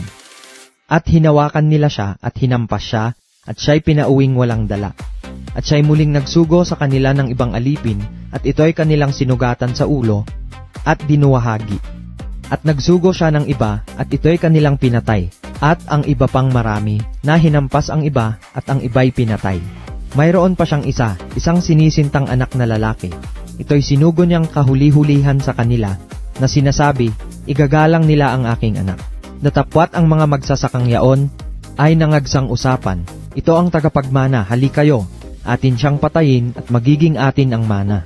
At siya'y kanilang hinawakan at siya'y pinatay at itinaboy sa labas ng ubasan. Ano nga kaya ang gagawin ng Panginoon ng ubasan? Siya'y paroroon at pupuksain ang mga magsasaka at ibibigay ang ubasan sa mga iba. Hindi man lamang baga nabasa ninyo ang kasulatang ito, ang batong itinakwil ng nangagtayo ng gusali, ang siya ring ginawang pangulo sa panulok. Ito'y mula sa Panginoon, at ito'y kagilagilalas sa harap ng ating mga mata.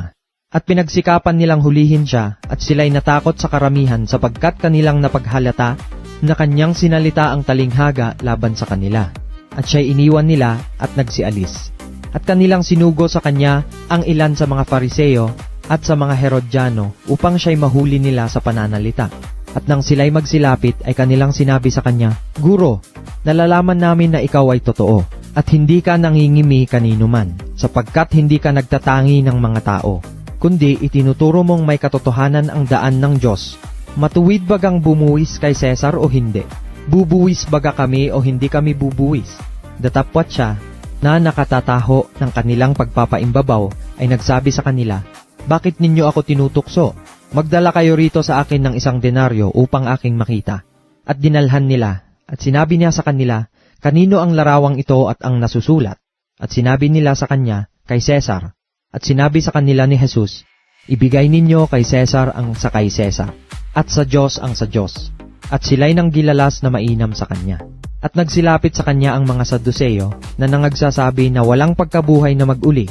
At siya'y kanilang tinanong na sinasabi, "Guro, isinulat sa amin ni Moises, kung ang kapatid na lalaki ng isang lalaki ay mamatay at may maiwang asawa at walang maiwang anak, ay kukunin ng kanyang kapatid ang kanyang asawa at bigyan ng anak ang kanyang kapatid. May 7 lalaking magkakapatid at nag-asawa ang panganay, at nang mamatay ay walang naiwang anak. At nag-asawa sa bao ang pangalawa at namatay na walang naiwang anak, at gayon din naman ang pangatlo. At ang ikapito'y wala ring naiwang anak.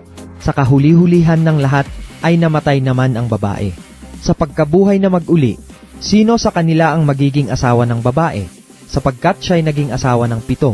Sinabi sa kanila ni Jesus, "Hindi kaya nangagkakamali kayo dahil dyan, na hindi ninyo nalalaman ang mga kasulatan ni ang kapangyarihan ng Diyos? Sapagkat sa pagbabangon nilang muli sa mga patay, ay hindi na mangag-aasawa ni papag-aasawahin pa, kundi kaya ng mga anghel sa langit. Ngunit tungkol sa mga patay, na sila'y mga ibabangon, hindi baga ninyo nabasa sa aklat ni Moises tungkol sa mababang punong kahoy, kung paanong siya'y kinausap ng Diyos na sinasabi, 'Ako ang Diyos ni Abraham, at ang Diyos ni Isaac, at ang Diyos ni Jacob'? Hindi siya ang Diyos ng mga patay, kundi ng mga buhay. Kayo'y nagkakamaling lubha." At lumapit ang isa sa mga iskriba at nakarinig ng kanilang pagtatalo, at palibhasa'y nalalamang mabuti ang pagkasagot niya sa kanila, ay tinanong siya, "Ano baga ang pangulong utos sa lahat?" Sumagot si Jesus, "Ang pangulo ay, pakinggan mo o Israel, ang Panginoon nating Diyos, ang Panginoon ay iisa. At iibigin mo ang Panginoon mong Diyos ng buong puso mo, at ng buong kaluluwa mo, at ng buong pag-iisip mo, at ng buong lakas mo. Ang pangalawa ay ito, iibigin mo ang iyong kapwa na gaya ng iyong sarili. Walang utos na hihigit sa mga ito." At sinabi sa kanya ng iskriba, "Sa katotohanan, Guro, ay mabuti ang pagkasabi mo na siya'y iisa, at wala nang iba liban sa kanya. At ang siya'y ibigin ng buong puso at ng buong pagkaunawa at ng buong lakas, at ibigin ang kapwa niya na gaya ng sa kanyang sarili, ay higit pa kaysa lahat ng mga handog na susunugin at mga hain." At nang makita ni Jesus na siya'y sumagot na may katalinuhan, ay sinabi niya sa kanya, "Hindi ka malayo sa kaharian ng Diyos." At walang tao pagkatapos noon na nangahas na tumanong pa sa kanya ng anumang tanong. At sumagot si Jesus at nagsabi nang siya'y nagtuturo sa templo, "Paanong masasabi ng mga iskriba na ang Kristo ay anak ni David? Si David din ang nagsabi sa pamamagitan ng Espiritu Santo, sinabi ng Panginoon sa aking Panginoon, 'Maupo ka sa aking kanan, hanggang sa gawin ko ang iyong mga kaaway na tungtungan ng iyong mga paa.' Si David din ang tumatawag na Panginoon sa kanya, at paano ngang siya'y kanyang anak, at ang mga karaniwang tao ay nangakikinig sa kanyang may galak. At sinabi niya sa kanyang pagtuturo, 'Mangag-ingat kayo sa mga iskriba, na ibig magsilakad na may mahahabang damit, at pagpugayan sa mga pamilihan, at ibig nila ang mga pangulong upuan sa mga sinagoga, at ang mga pangulong luklukan sa mga pigingan. Silang nangananakmal ng mga bahay ng mga babaeng bao, at dinadahilan ay ang mahahabang panalangin, ang mga ito'y tatanggap ng lalong malaking kahatulan. At umupo siya sa tapat ng kabangyaman at minasdan kung paanong inihuhulog ng karamihan ang salapi sa kabangyaman at maraming mayayaman ang nangaghuhulog ng marami. At lumapit ang isang babaeng bao at siya'y naghulog ng 2 lepta na ang halagay halos 1 beles.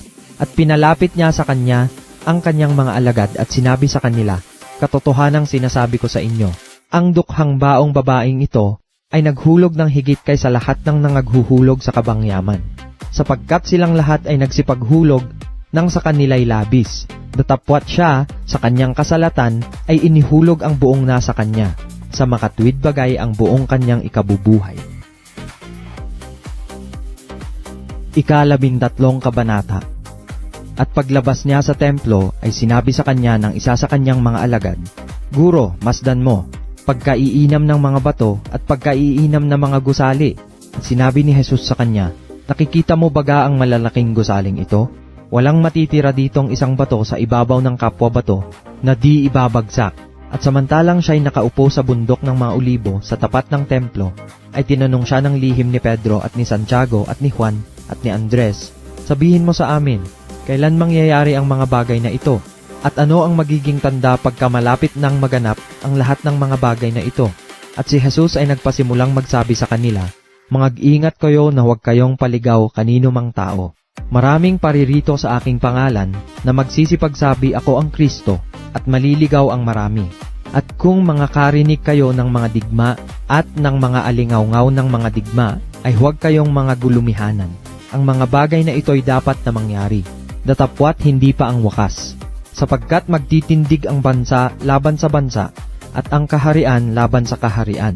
At lilindol sa iba't ibang dako, magkakagutom. Ang mga bagay na ito'y pasimula ng kahirapan.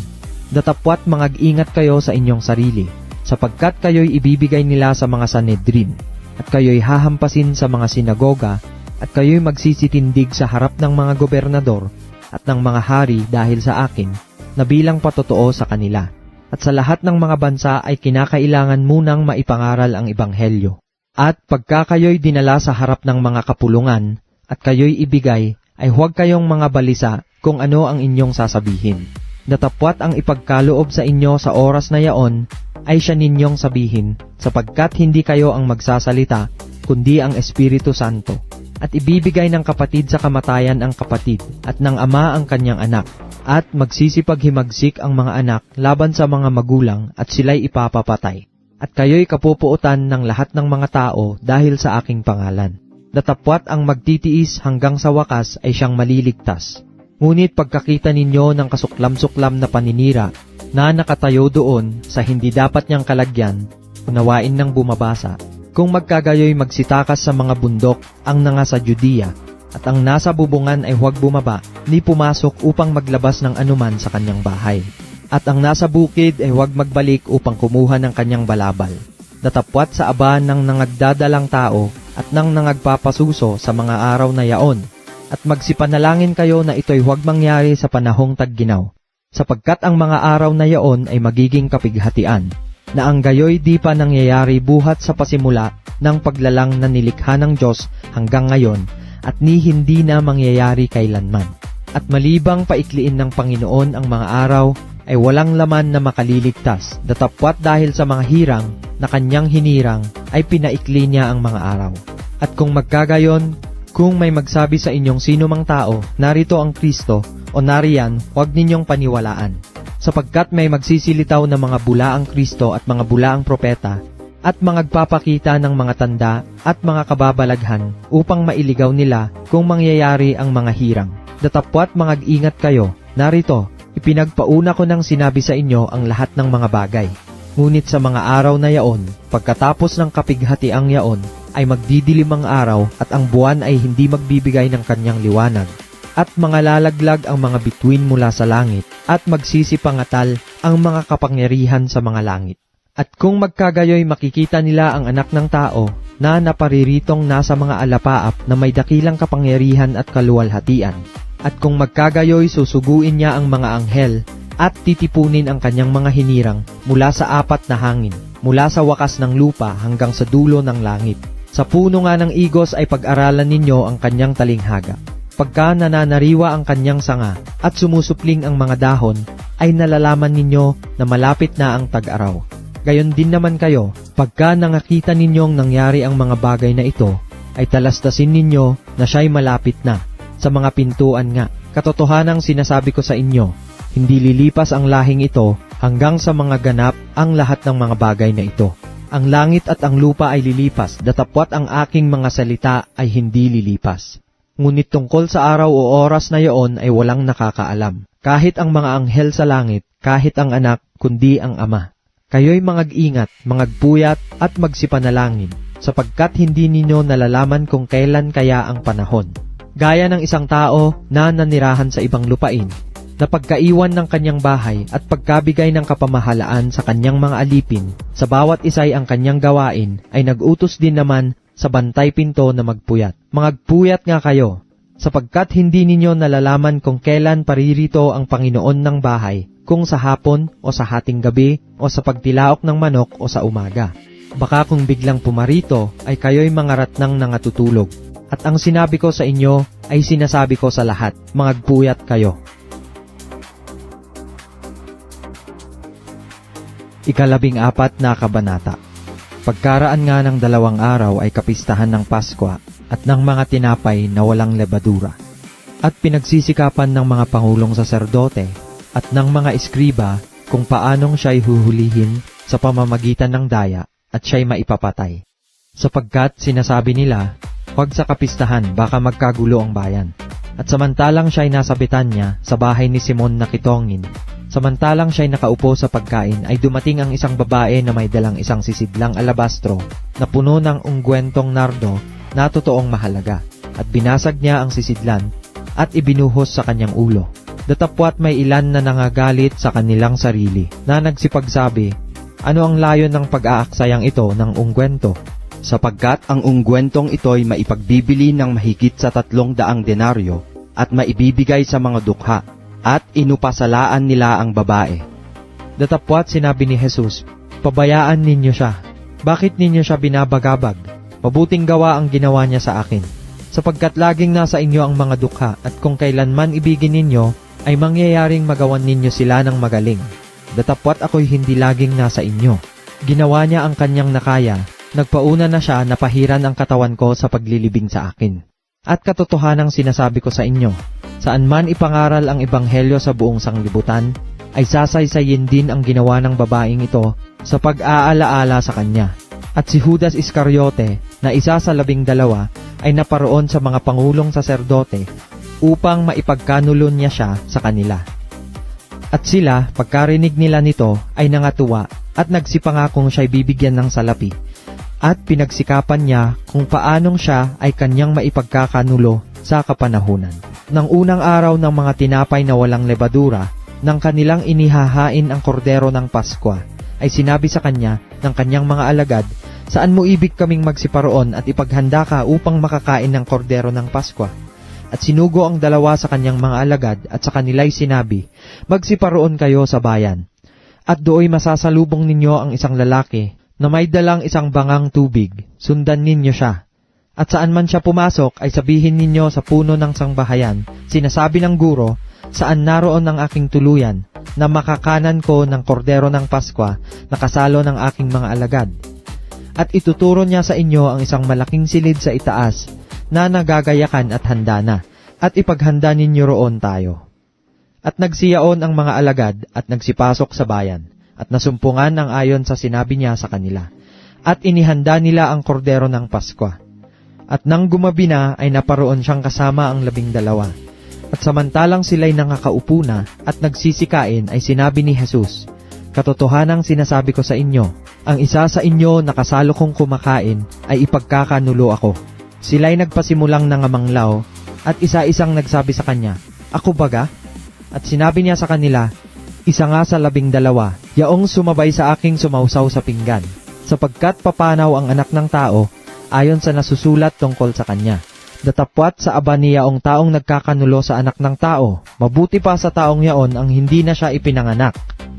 At samantalang sila'y nagsisikain ay dumampot siya ng tinapay, at ng kanyang mapagpala ay kanyang pinagputol-putol at ibinigay sa kanila. At sinabi, inyong kunin. Ito ang aking katawan. At siya'y dumampot ng isang saro at nang siya'y makapagpasalamat ay ibinigay niya sa kanila at dooy nagsiinom silang lahat. At sinabi niya sa kanila, ito'y ang aking dugo ng tipan na nabubuhos dahil sa marami. Katotohanang sinasabi ko sa inyo na hindi na ako iinom ng bunga ng ubas hanggang sa araw na yaon na inumin kong panibago sa kaharian ng Diyos. At pagkaawit nila ng isang imno, ay nagsiparoon sila sa bundok ng mga olibo. At sinabi sa kanila ni Jesus, kayong lahat ay mga titisod, sapagkat nasusulat, sasaktan ko ang pastor at mangangalat ang mga tupa. Gayon may pagkapagbangon ko, ay mauuna ako sa inyo sa Galilea. Datapwat sinabi sa kanya ni Pedro, bagamat mga titisod ang lahat, ngunit ako'y hindi. At sinabi sa kanya ni Jesus, katotohanang sinasabi ko sa iyo, na ngayon, sa gabi ring ito, bago tumilaok ang manok ng makalawa, ay ikakaila mo akong makaitlo. Datapwat lalo nang nagmatigas siya na sinabi, kahimat kailangang mamatay akong kasama mo, ay hindi kita ikakaila. At sinabi rin naman ng lahat ang gayon din. At nagsirating sila sa isang dako na tinatawag na Getsemani, at sinabi niya sa kanyang mga alagad, magsiupo kayo rito, samantalang ako'y nananalangin. At kanyang isinama si Pedro at si Santiago at si Juan, at nagpasimulang nagtakang totoo at namanglaw na mainam. At sinabi niya sa kanila, namamanglaw na lubha ang aking kaluluwa. Hanggang sa kamatayan, mga tira kayo rito at mangagpuyat. At lumakad siya sa dako paroon, at nagpatira pa sa lupa, at idinalangin na kung mangyayari ay makalampas sa kanya ang oras. At kanyang sinabi, Aba, Ama, may pangyayari sa iyo ang lahat ng mga bagay. Ilayo mo sa akin ang sarong ito, gayon may hindi ang ayon sa ibig ko, kundi ang ayon sa ibig mo.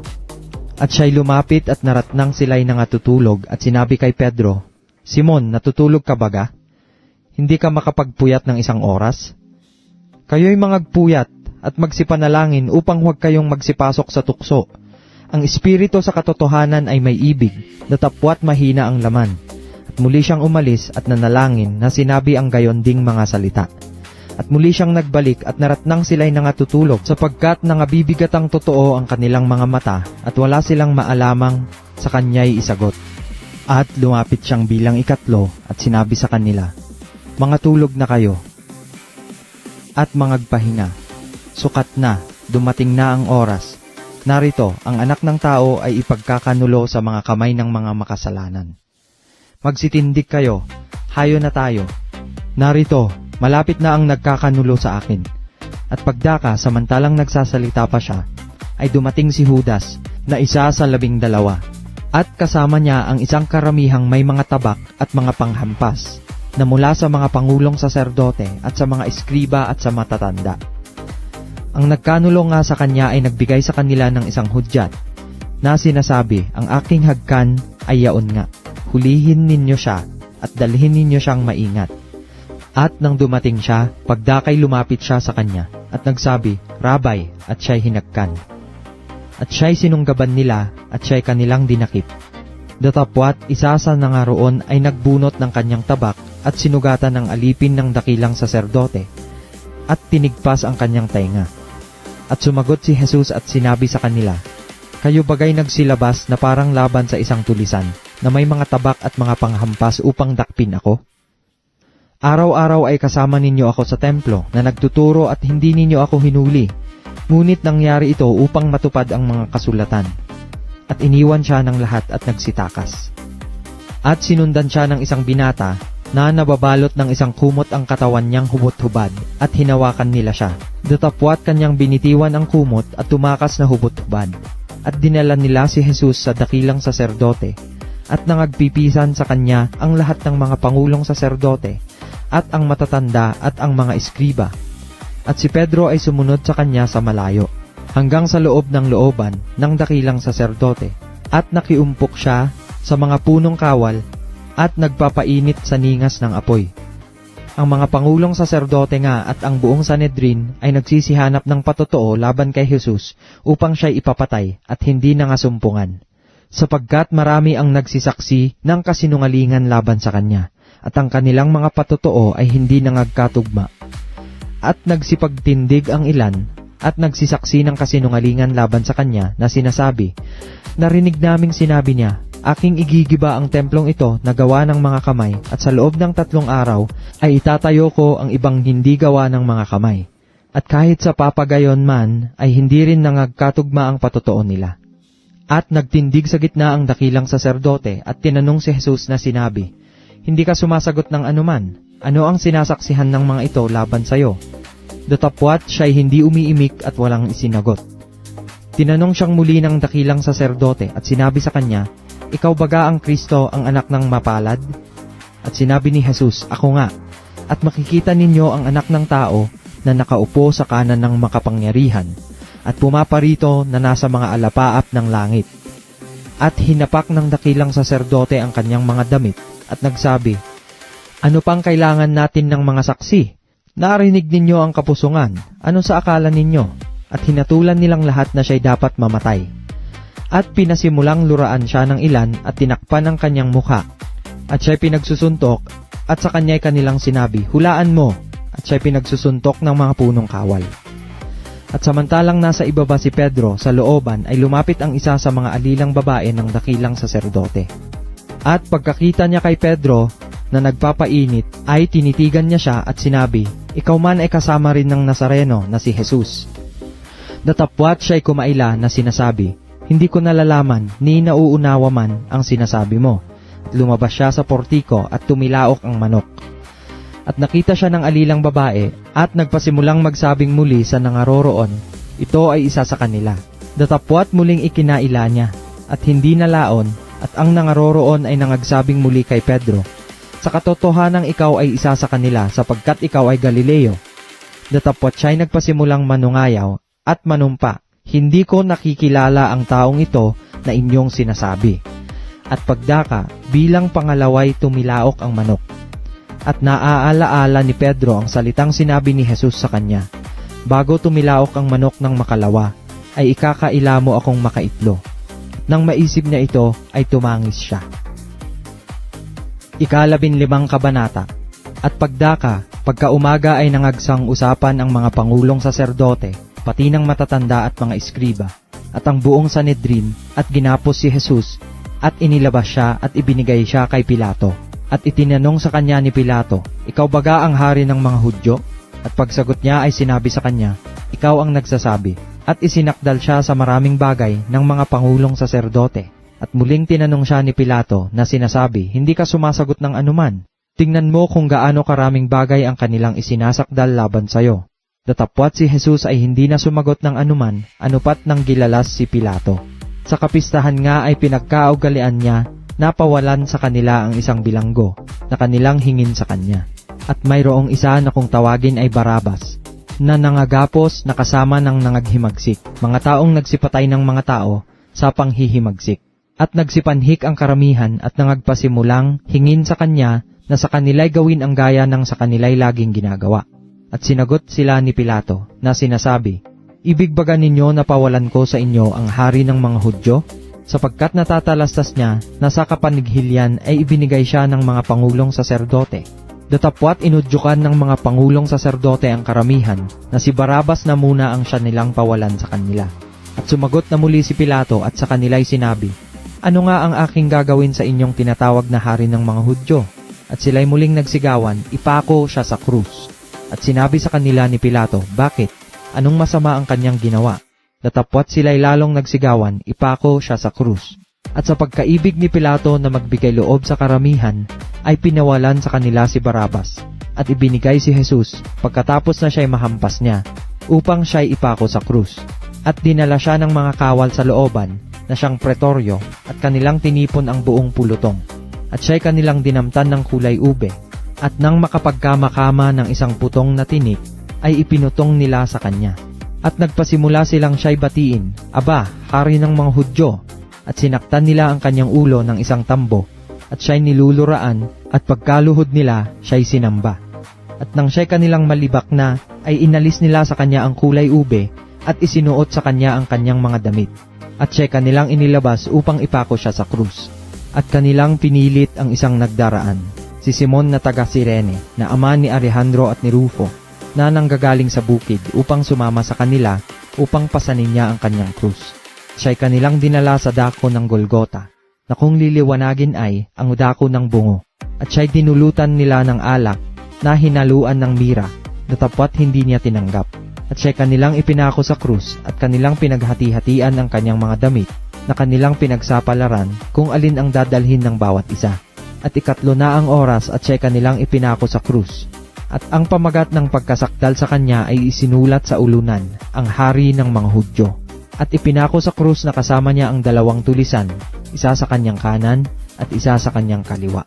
At natupad ang kasulatan, na nagsasabi, at siya'y ibinilang sa mga suwail, at siya'y inalipusta ng nagsisipagdaan na pinagtatango-tango ang kanilang mga ulo, at sinasabi, ikaw na iginigiba mo ang templo, at sa 3 araw ay iyong itinatayo. Iyong iligtas ang sarili mo at bumaba ka sa krus. Gayon din naman ang mga pangulong saserdote pati ng mga eskriba. Siya'y minumura na nangagsasalitaan sila na sinasabi, nagligtas siya ng mga iba, sa kanyang sarili ay hindi makapagligtas. Bumaba ngayon mula sa krus ang Kristo, ang Hari ng Israel, upang aming makita ang sampalatayanan. At minumura siya ng mga kasama niyang nangapapako. At nang dumating ang 6 na oras ay nagdilim sa buong lupa hanggang sa oras na 9. At ng oras na 9 ay sumigaw si Jesus ng malakas na tinig, Eloi, Eloi, lama sabachthani, na kung liliwanagin ay, Diyos ko, bakit mo ako pinabayaan? At nang marinig ng ilang nangaroon ay sinabi nila, narito, tinatawag niya si Elias. At tumakbo ang isa at binasa ng suka ang isang espongha, saka inilagay sa isang tambo, at ipinainom sa kanya na sinasabi, pabayaan ninyo, tingnan natin kung paririto si Elias upang siya'y ibaba. At si Jesus ay sumigaw ng malakas na tinig at nalagot ang hininga. At ang tabing ng templo ay nahapak na nagkadalawa mula sa itaas hanggang sa ibaba. At ang senturyong nakatayo sa tapat niya, nang makitang malagot ang hininga niya, ay kanyang sinabi, katotohanang ang taong ito ay anak ng Diyos. At mayroon din namang mga babae na nagsisitanaw mula sa malayo, na sa mga yaoy nangaroroon kapwa si Maria Magdalena, at si Mariang ina ni Santiago na bata at ni Jose, at si Salome, na nang siya'y nasa Galilea ay nagsisisunod sila sa kanya, at siya'y pinaglilingkuran nila, mga iba pang maraming babae na nagsiahong kasama niya sa Jerusalem. At nang kinahapunan sapagkat nooy paghahanda, sa makatwid bagay ang araw na nauuna sa Sabat, dumating si Jose na taga Arimatea, isang kasangguni na may marangal na kalagayan, na naghihintay rin naman ng kaharian ng Diyos. At pinangahasan niyang pinasok si Pilato at hiningi ang bangkay ni Jesus. At nang gilalas si Pilato kung siya'y patay na. At nang mapalapit niya sa kanya ang senturyon, ay itinanong niya sa kanya kung malaon ng patay. At nang matanto niya sa senturyon, ay ipinagkaloob niya ang bangkay kay Jose. At binili niya ang isang kayong lino. At pagkababa sa kanya sa krus, ay binalot siya ng kayong lino, at inilagay siya sa isang libingan na hinukay sa isang bato, at iginulong niya ang isang bato hanggang sa pintuan ng libingan. At tinitingnan ni Maria Magdalena at ni Mariang ina ni Jose kung saan siya nalagay. 16 na kabanata. At nang makaraan ng Sabat, si Maria Magdalena at si Mariang ina ni Santiago at si Salome ay nagsibili ng mga pabango upang sila'y magsiparoon at siya'y pahiran. At pagkaumagang umaga ng unang araw ng sanglinggo, ay nagsiparoon sila sa libingan. Nang sikat na ang araw, at kanilang pinag-uusapan, sino kaya ang ating mapagpapagulong ng bato mula sa pintuan ng libingan? At pagkatingin ay nakita nilang naigulong na ang bato sapagkat yaoy totoong malaki. At pagkapasok sa libingan ay kanilang nakita ang isang binata na nakaupo sa dakong kanan, na nararamtan ng isang damit na maputi, at sila'y nangagitla. At sinabi niya sa kanila, huwag kayong mga gitla, hinahanap ninyo si Jesus ang Nazareno, na ipinako sa krus. Siya'y nagbangon, wala siya rito, tingnan ninyo ang dakong pinaglagyan nila sa kanya. Natapwat magsiyaon kayo, sabihin ninyo sa kanyang mga alagad, at kay Pedro, siya'y nangunguna sa inyo sa Galilea. Doon siya makikita ayon sa sinabi niya sa inyo. At sila'y nagsilabas at nagsitakas mula sa libingan, sapagkat sila'y nagsipangilabot at nangagitla, at hindi sila nangagsasabi ng anuman sa kanino man, sapagkat sila'y nangatatakot. Nang siya nga'y magbangon ng unang araw ng sanglinggo, ay napakita muna siya kay Maria Magdalena, na sa kanya'y 7 demonyo ang pinalabas niya. Siya yumaon at ipinagbigay alam sa mga naging kasamahan ni Jesus, samantalang sila'y nangahahapis at nagsisitangis. At sila, nang kanilang mabalitaan na siya'y nabuhay, at nakita ni Magdalena ay hindi sila nagsipaniwala. At pagkatapos ng mga bagay na ito ay napakita siya sa ibang anyo sa dalawa sa kanila. Nang sila'y nangaglalakad na patungo sa bukid, at sila'y nagsiyaon at ipinagbigay alam ito sa mga iba, at kahit sa kanila'y hindi rin sila nagsipaniwala. At pagkatapos, siya'y napakita sa 11 samantalang sila'y nangakaupong nagsisikain. Pinagwikaan sila sa kawalan nila ng pananampalataya at katigasan ng puso, sapagkat hindi sila nagsipaniwala sa nangakakita sa kanya pagkatapos na siya'y magbangon. At sinabi niya sa kanila, magsiyaon kayo sa buong sanglibutan, at inyong ipangaral ang ebanghelyo sa lahat ng kinapal. Ang sumasampalataya at mabautismohan ay maliligtas, datapwat ang hindi sumasampalataya ay parurusahan. At lalakip ang mga tandang ito sa magsisisampalataya, mangagpapalabas sila ng mga demonyo sa aking pangalan, mangagsasalita sila ng mga bagong wika. Sila'y magsisihawak ng mga ahas, at kung magsiinom sila ng bagay na makamamatay, sa anumang paraan ay hindi makasasama sa kanila. Ipapatong nila ang kanilang mga kamay sa mga may sakit, at sila'y magsisigaling. Ang Panginoong Hesus nga, pagkatapos na sila'y mga kausap niya, ay tinanggap sa itaas ng langit, at lumuklok sa kanan ng Diyos. At nagsialis sila, at nagsipangaral sa lahat ng dako, na gumagawang kasama nila ang Panginoon, at pinatototohanan ang salita sa pamamagitan ng mga tandang kalakip, siya nawa.